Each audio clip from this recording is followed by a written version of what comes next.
I wanted to do this video in hopes to help some other people that are struggling before they spend money that they don't need to spend and waste it.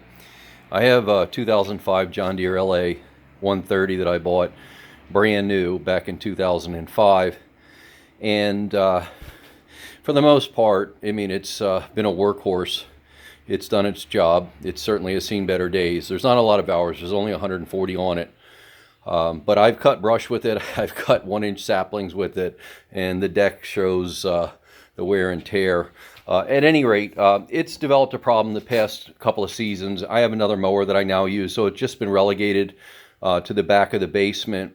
And I decided that, you know what, I'm going to sell it, and I want to make sure it's running right for the new owner. I don't want to give them a headache or a problem. So the problem that seemed to be prevalent is, well, it had a very difficult time starting, and the initial go-to is it's an overhead valve engine. So you set the lash. I'm not going to discuss how to set it. There's a lot of videos that do show you how to set the valve lash. So I would twice a year set the valve lash. I mean, I pulled out the push rods, I rolled them on a piece of glass to make sure they weren't bent.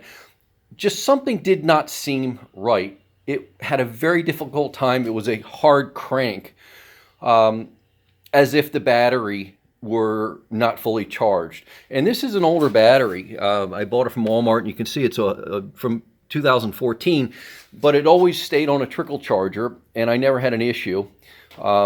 It sat over the winter not on a trickle charger. I put it on the trickle charger prior to making a decision to sell it. It fully charged up. I put a meter on it. Everything is fine. And it wouldn't hardly crank. It would you would have the engine turn, and when it gets to that compression stroke, it would barely make it over, or it would freeze. So I hooked it up to my car when it was running, and now I know I have a lot of power going into the engine. The solenoid's good, the contacts are good on each side, and you would crank it and crank it and crank it, which you're not supposed to do. You're supposed to 2-3 seconds and then back it off and stop and then wait and then turn it 2-3 seconds and crank. You're not supposed to lay on it. At any rate, today I said, all right, let me figure it out. So again, I set the valves, wouldn't start. I checked the contacts, tight as can be. And then I'm thinking, you know what? I've replaced a starter before. I had a bad starter.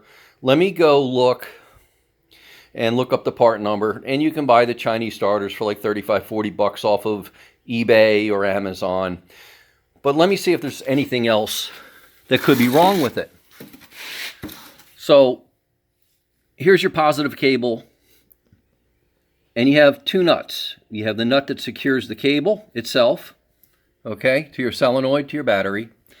And then you have an inner nut. That's a 7/16. If you've ever cranked your engine, and that starter got warm, either you saw any little smoke whiffing out of it, or to the touch it got hot.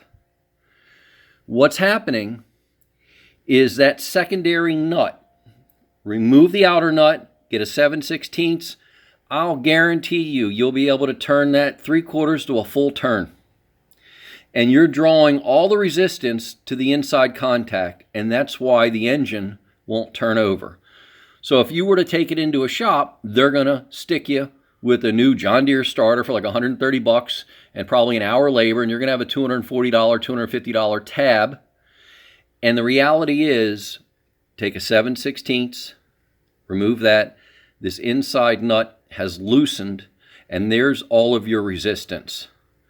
Snug that down, put it back on, and crank, and I guarantee you it's going to fire right back up. Your problem has been solved. So if you have an overhead valve engine, if you have a lawnmower engine, and it's a very difficult time getting over that compression stroke and it doesn't want to spin,